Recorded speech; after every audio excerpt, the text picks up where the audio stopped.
Ready, and we are talking now. We are talking about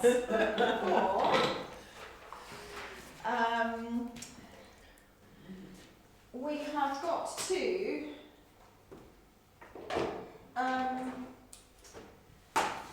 we've done Vivaldi on minor first movement, haven't we? Have we finished third movement? No. We've done the kind of talk through, but we haven't. Yes, we did the overview, didn't we? Yeah. And remind me about perpetual motion? No, we haven't. No, we did. We did do it. But I think we have done perpetual motion. I think we have. I'm not sure if we did it as What do you much think, detail. I thought we Yeah, did. we did do perpetual motion. Yes, Yeah. I think we've only got. Apart from the first two lines, we didn't do the first two lines. Ah, thank you. Yes.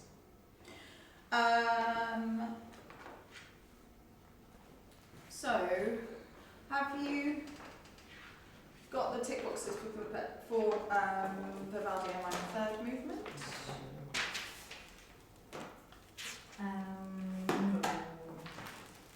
Okay. But we've done the overview, and we've done the boxes, the repetition boxes, haven't we? Because we were talking about where to shift all things. Yeah. Yeah. I think we basically finished it. We just kind of ended up in a bit of a hurry because we were running out of time. The boxes were leading the start, leading the piano, staccato, star, cadenza, tone, tempo, memory. Oh yeah, you do have the boxes. And is that the first or the second? Third movement. Well, the third movement. Yeah. Okay. I'm doing things in a stupid way. Would you like help in untangling? Well, it's just, I've got like book 4, and I'm writing it into book 4, but I'm also writing it into this. So I'm doing it twice, basically. Great. But then you'd have done it once. So, I mean, I think it is useful, if you can keep that up, it is useful to have 2 copies, because I certainly felt like I'd rather have a book. When I'm teaching, I want to look at the book, yeah. and then for your teaching points, there's not enough space in the book, so you then have to have that particular way of presenting it.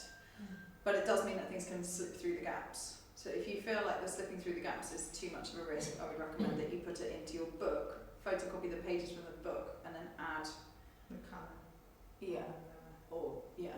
colour photocopy it, and then add the written words. But I don't think it is necessarily bad to do it the way that you're doing, because also the more times you think about it and look at it in different pages, it will go in more. But it is. So don't beat yourself up. No. But just make sure that you double check. Yeah. Okay, great. So I don't think we need to play this. I think one of the things we were talking about that we might have just gone over too quickly is the memory and the endings. Which, sorry? So the 3 main endings.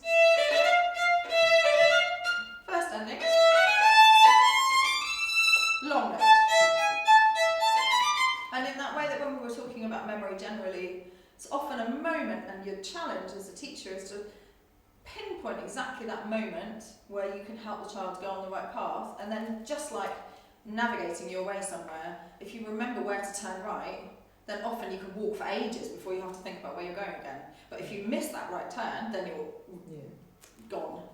So for the first one, they've got to remember that they go to the long E, and then most of them don't even need to remember that this comes next.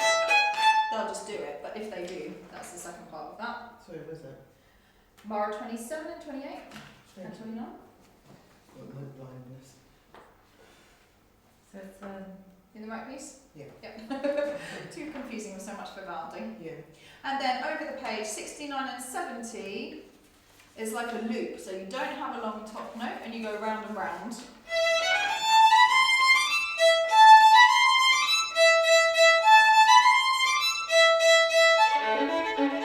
Etc. And then the last time you have, well, one memory track earlier than that, you've got to remember it's decorated. Sorry, I'm talking about bar 130. So you have to remember to stay in first position, then go up, and this is the same. Down the octave onto an open string on a down bow.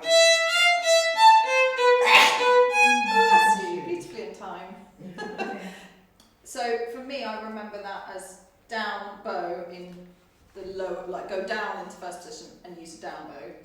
You don't want to emphasise the down bow particularly, but they will feel upside down for those 2 bars and a half.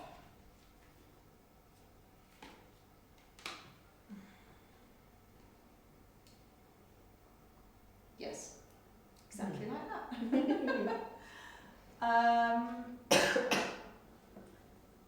Are you both happy and confident about how to teach this?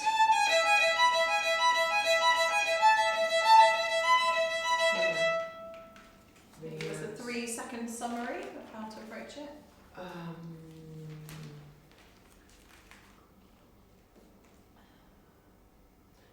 can start with the bow first. Do the bow and then focus the strings Excellent. first, Good. and then do the fingers and put them together. And then when you add them together, you make sure that they're listening to the ringing notes for the E, the second finger in their position needs to ring. Good. And what can you use, Hannah, to make sure that that intonation is brilliant?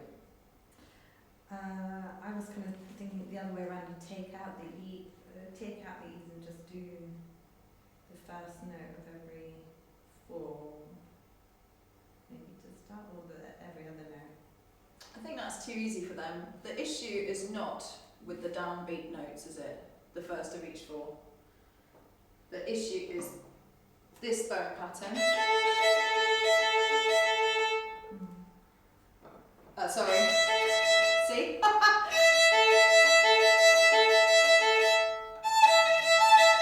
Because it sounds. So it's that dip to the A, and then because it's not even. 1, 2, 3, 4, 1, 2, 3, 4, 1, 2, 3, 4, 1, 2. It's not just 4. So that's the challenge there. And then the second challenge is the intonation, but mostly on the 2. You hear a lot of, it's like, but they can all play. If they can't play that, it's interesting that they've got this far. So the answer I was looking for, what was down to? The open strings. Yes, what would you use in order to match it? Chords. Yes, exactly, double stops. So you see, at the beginning you can play. Then it obviously doesn't work here, but you can do the same thing for the 2s. But when you get there, make sure they don't just do this, because that doesn't help them find it each time. So it's like the opposite of lots of those blocking things we do, where they have to actually find, because they've got open E's in between. They can't use the semitone to find. I don't think I can anyway. I mean, Depends on the child, I guess. yeah, I'm undermining my own argument. Yeah, it's possible, but I think, because it's so fast, and you can't just keep the 2 down because of that. I think most of them will just lift each time. So double stops, bowing separately, slowly, are the keys. And to lift all fingers off for the harmonic. Yes.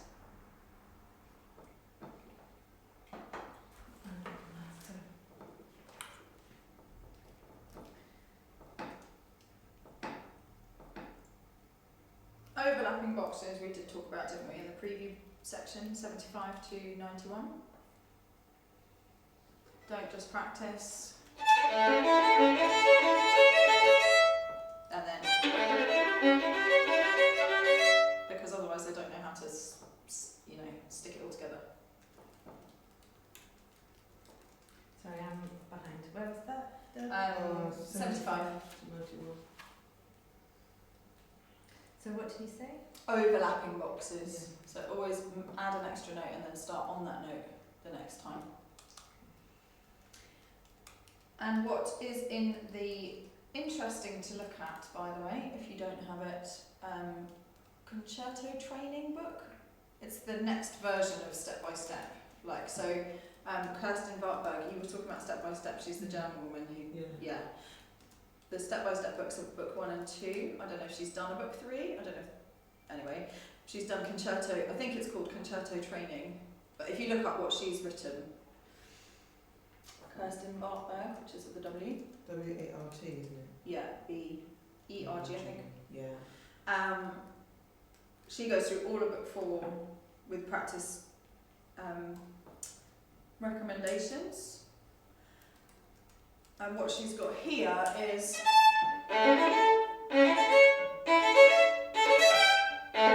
it's like the rhythm practice when you make the first of each 4 longer.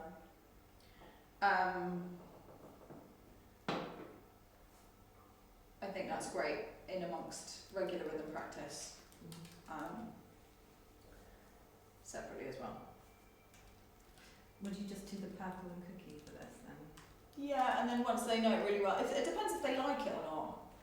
You know, if they're kind of into that, like when you go into a bit of a daze and just do loads of weird rhythms on the same notes over and over again, then you can definitely do long, short, short, short, long. And then, can't do it with the bow.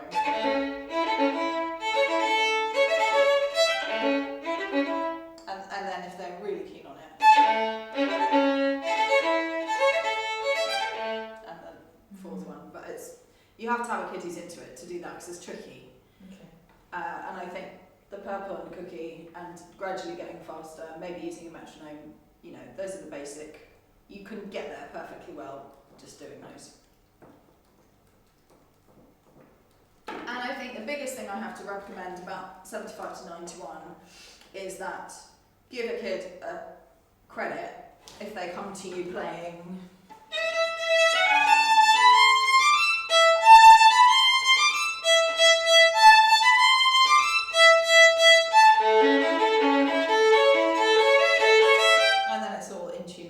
because if they can play it slowly, eventually they will be able to play it fast if they keep working on it. And if you wait until they can play at the same tempo as the rest of the piece, they're going to be on this piece for 6 months. And it's just terrible for their sense of confidence, it's terrible for their actual learning, because all they're doing is drilling. They're not learning anything new, they're just, you know, they're just going from the 2nd C to the 3rd C. And really, when do they need that for? They need that for a solo performance, which is going to be definitely months after they learn it the first time. So I think, you know, you can be the same with Vivaldi A minor first movement. It's a graduation piece. They can polish it perfectly when they want to graduate. And in the meantime, you know, if they have to play,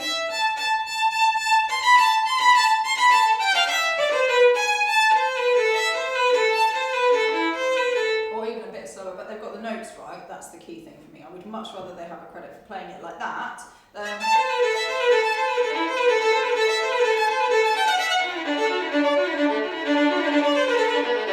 where it's just not really clear what they're doing. They don't know what they're doing, they're just keeping in time. Like for me, it's the opposite of sight reading. Sight reading is very important for them just to be able to stay in the right place with the right pulse. When they're actually learning a piece, it's much more important for them to be able to play, even slowly, right, that's a G sharp, that's a G natural, that's a C sharp, that's a C natural, to actually get every note right. Good. Okay. So, perpetual motion. Any questions, sorry, about Vivaldi A minor?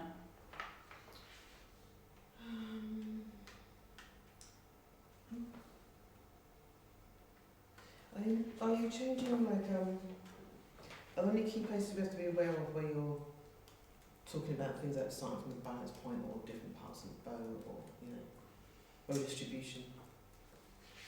Because for me, you may be using different depths of circular action, and focusing on that rather than using mountain bow, except for the quavers. We've got the accents, maybe something like The that. martellato kind of. Yeah.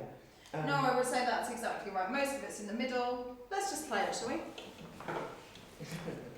Let's just play it. We'll just, you know, dash off a little Vivaldi A minor, third movement.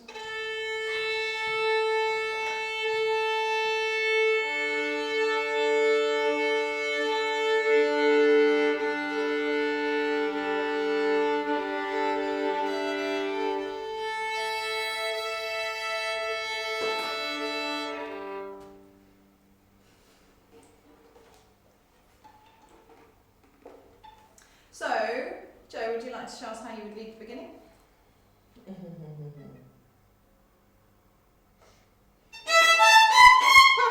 Well done.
First memory trap? Well, no.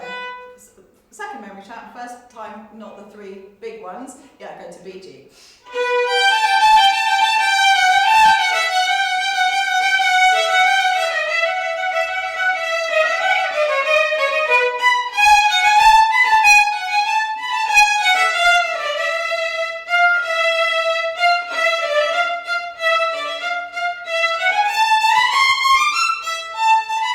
Round and round we go.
Well done. So I think the thing about the memory traps is clear, isn't it? Yeah. The cadenza part, you are just between the C and the C, and so when you get more towards 10,000 repetitions, then it will be easier to do without thinking about it. Just one tiny thing about the shifting. Shift. Put the two and then swap, because otherwise you're teaching them to come down on a tone and you just want them to start. Obviously later on you can talk to them about exceptions to rules, but for now if you can shift on a semitone, that's what we want to use to shift on. Yes, I know. I don't know if my brain is quite up for it anymore. Maybe in my 20s. Oh, shush. Right. Perpetual motion. Do you have any questions about any of it apart from the first two lines? Because we have officially done all of that. But I've tried the first two lines in singles and it works. So I don't understand why we're not doing the first two lines in singles. Oh, by the way, this is in Trinity Ray file.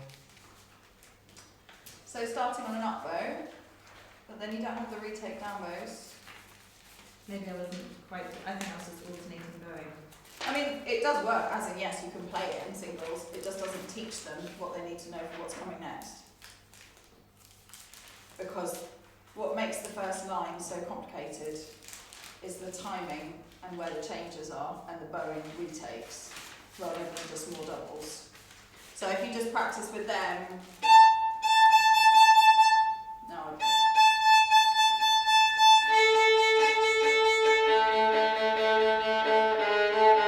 Then you're, I think it helps them with the counting.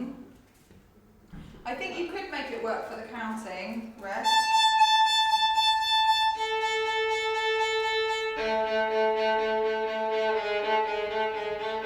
Yeah. And for the 2-1-2-1, I mean, that's not that neat, but like, It's 5-2-1s. yeah. It's not actually, because I want you to put a 1 on the first A. 1, 1, 2, 1, 2, 1, 2, 1, 2, 1. Oh, rather than do a 2-1. Yeah, I don't understand why. Why would you swap it? What Until you benefit? need to, yeah. What benefit is there to swapping rather than just moving your 1 down a semitone when you need to go into half position? Agree. I mean, tell me if you can think of a reason that they've done it that I can't think of, but I've thought about it and I'm just like, I just don't understand why you would do that. It's the same as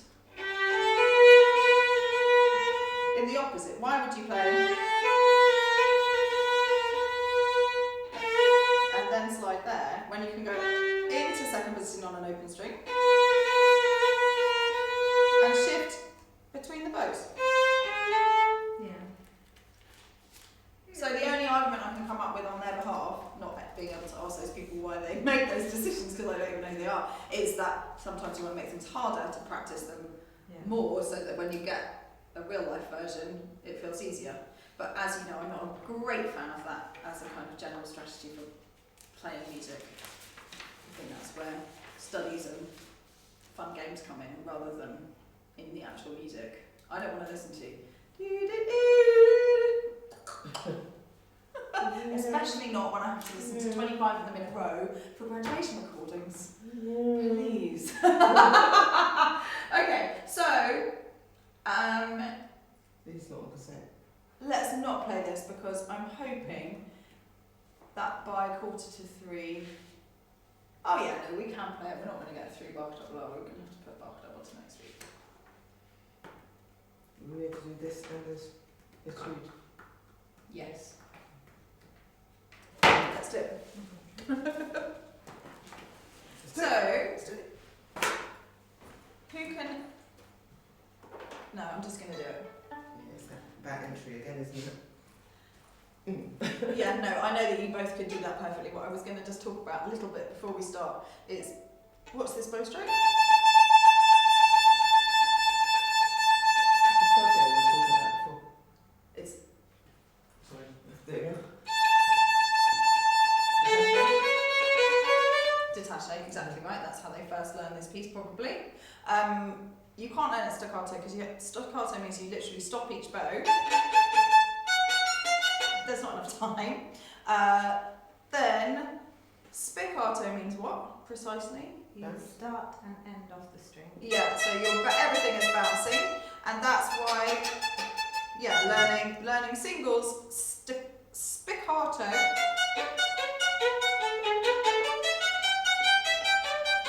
Has lots of benefits. You can play it together with kids who are playing it up to speed in group. It takes half the amount of time than playing. I mean, it's so slow because otherwise it just turns into either detaché or sautier, which is your end point. We were going to maybe look at the technique for that this week because I don't know, with spiccato, do you need to be on the bouncing point or can you be... It's the easiest place to control it. I thought lower was easier when I've tried it. Lower than the balance point. Yeah.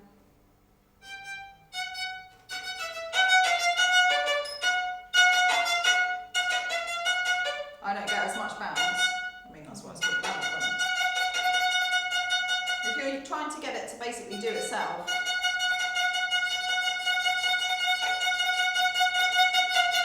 whereas if you come lower, mine goes crunchy.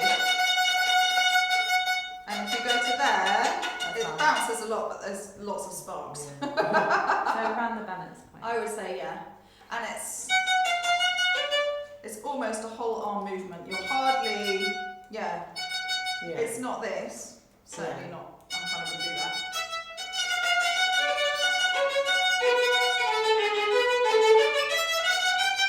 So if you think about how long that's going to take to play like that, Yeah, and then you think what we can do is gives them a bit more time to make sure that their sound is beautiful, but also means their left hand is practicing for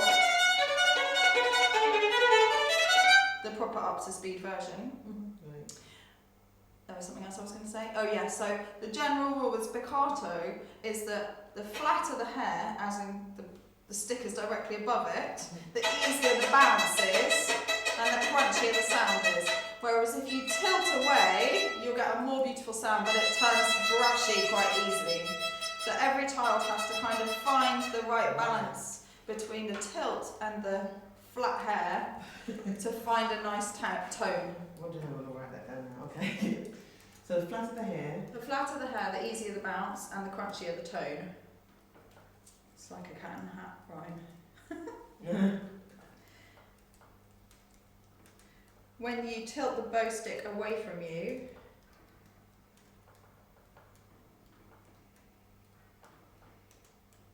the sound is nicer, but the bounce disappears easily.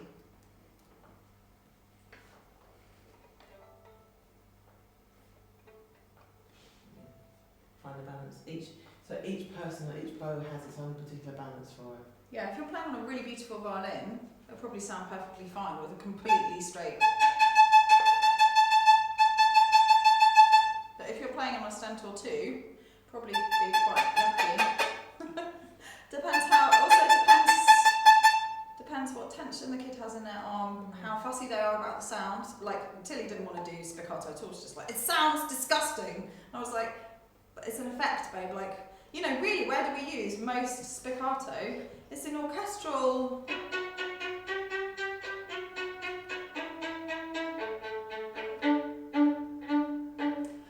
You know, like, it's not really something that happens very much in. I mean, if you think about the big concertos, where is there spiccato? There's loads of sautier, there's loads of up bow spiccato, it might be down bow spiccato, i.e. ricochet. There's not really, spiccato is not really a thing that you use very much in solo violin playing. So then sautier is when you are bouncing the stick, but the hair has no time to leave the string.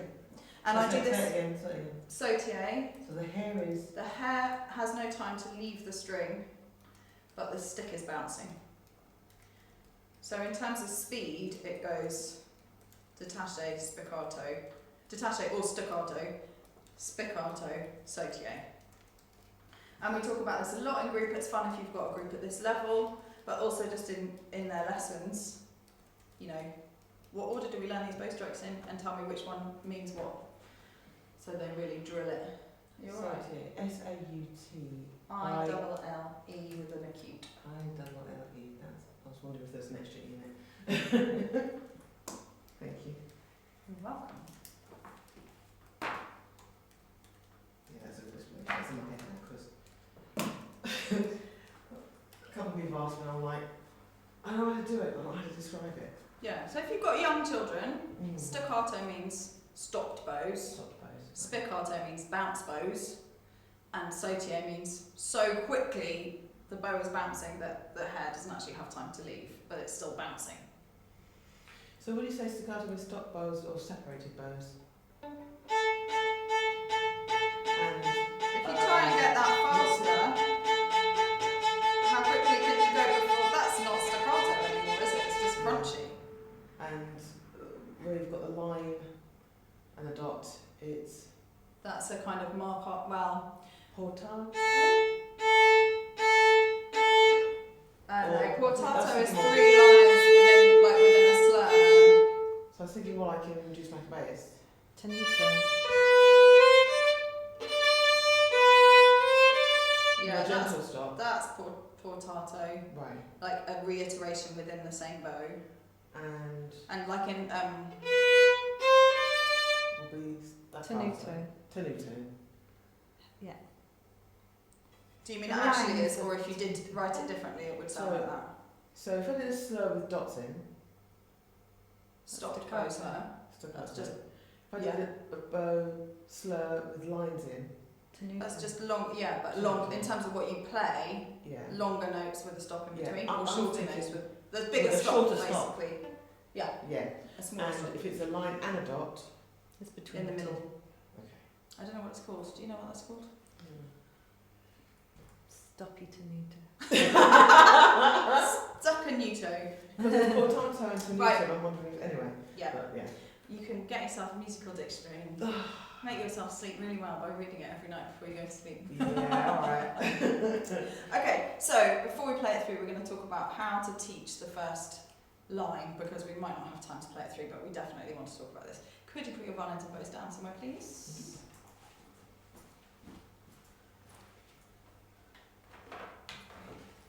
Right, so first of all, what we're going to do, I'm just treating you as I would if you were students, sorry.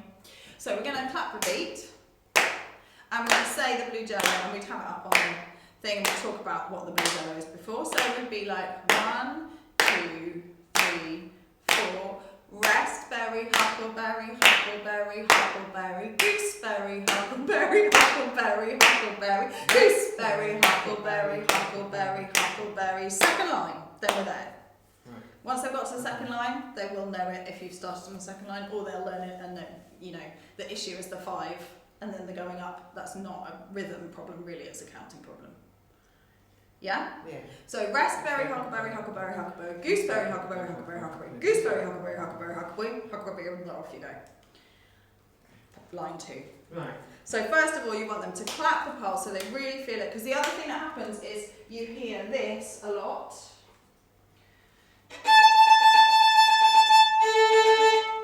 Did I do that right?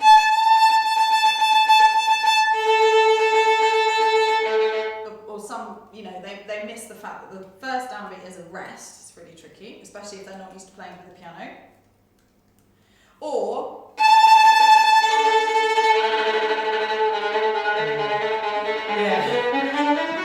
which I have to say, the old recording, which is the one most of them are still listening to because of a stupid Amazon problem, does very much sound like that.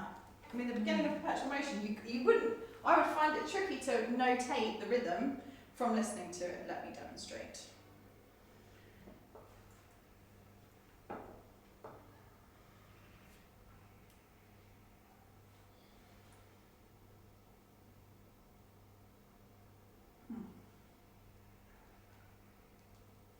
Oh, that's weird. Here we go.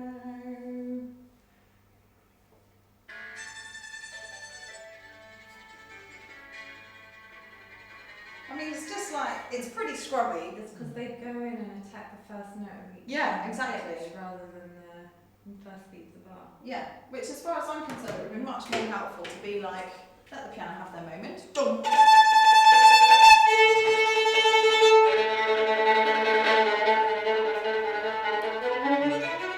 As it's marked. Well, yes, indeed. Yeah. Yeah. So, That makes sense. and then you just want them to play. It's really important for them to count themselves in, so get them to do it out loud a lot. 1, 2, 3, 4, rest. Just that. Can they do that correctly? Then can you add the next one? Then can you add the next one?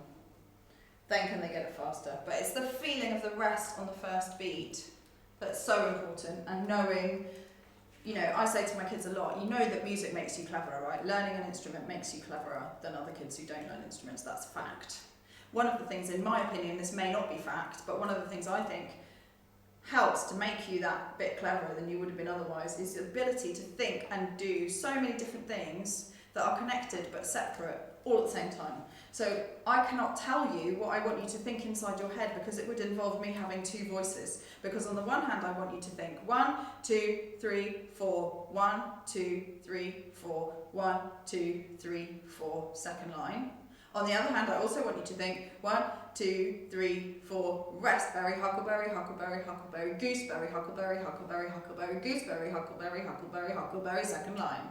And then, not to mention, top A, middle A, bottom A, all of those things, how to hold your bow, how to hold your violin, you know, what you're going to have for dinner. Like, these kids are thinking a lot of things, but that ability to hear in your head two voices, just like you and I would if I said 1, 2, 3, 4 and you said the rhythm, that's what you want them to hear, right? You want them to hold two things in their head at the same time, because they need both of them, the pulse and the rhythm, in order to get it right. I have no concise way for you to write that down.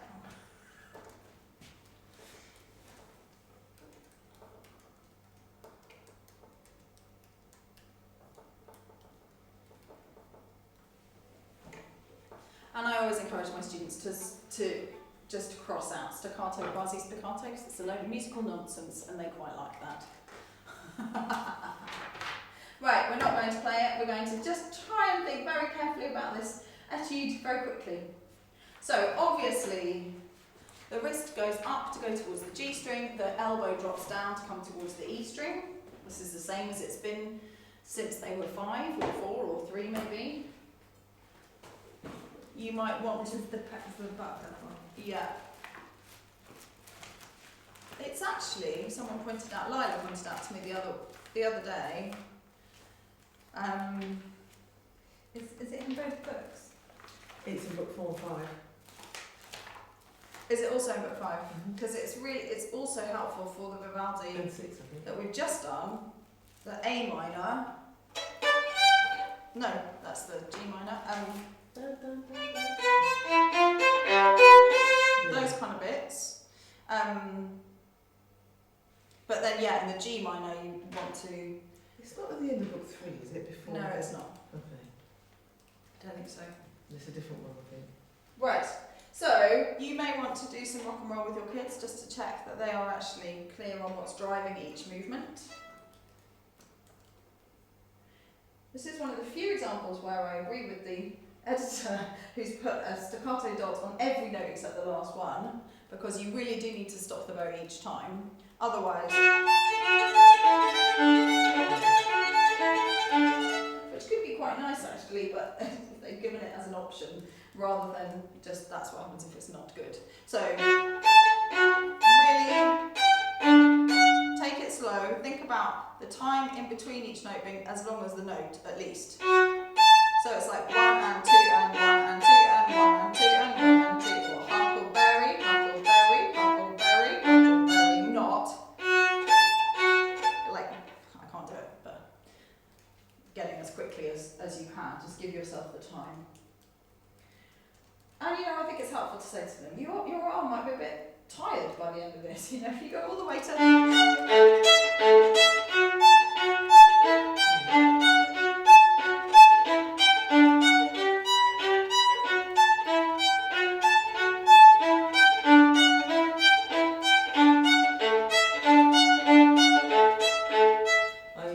Staying around the middle? Hard, yeah, around the middle. Balance point? No, too bouncy. If you want them to practice the spiccato, sure, but if you're playing, it will just be really crunching. Also, not enough work. That's not where they need to practice, yeah. And also, they can practice it starting on an up bow. And it's the other way around, the circles. Alright! Are you using a lot of wrist? No, not Just really. in terms of just letting it go. Yeah, hand up, elbow down, hand up, elbow down. That means some of them, like that, ends up being quite circular, but these ones, it's more like a figure of 8. I also I think about landing the bow on the string you're about to play. So I think about the movement going before the rest, basically. Yeah, that it's like, Yeah. that's the first movement. Yeah. That's the second movement. Yeah. Exactly like Exactly. that this note finishes there and then this note starts there. It doesn't start. Yeah, exactly. Very good, Hannah. Right. Good. Any questions about that? Would you do the bowing from book 5 in book 4? Just show me the book 5. I would say to them, just thinking about. Oh yeah, well I was just saying you couldn't start it on the art, but I wouldn't do the slurs at this level, no, I would do that in book 5. But I would let them start that way if they want to. And it's red and blue finger pattern across 2 strings. Yeah. Or semitones and tones apart. Next notes. I mean, it's in D major, so on the G string it would be yellow with a hot pink 3, but there are no C sharps on the G string, so it's not really. Yeah, but it's the next fingers, isn't it? That Yeah. makes sense. That's what I mean. There's no yellow with a hot pink 3. Yes. Okay, I didn't say what I really meant, but yeah, it's native fingers but on different notes, on different strings. Yeah. Red, blue, doesn't matter. Red, blue, choose your colour. Yeah. Red, blue, yeah. Excellent.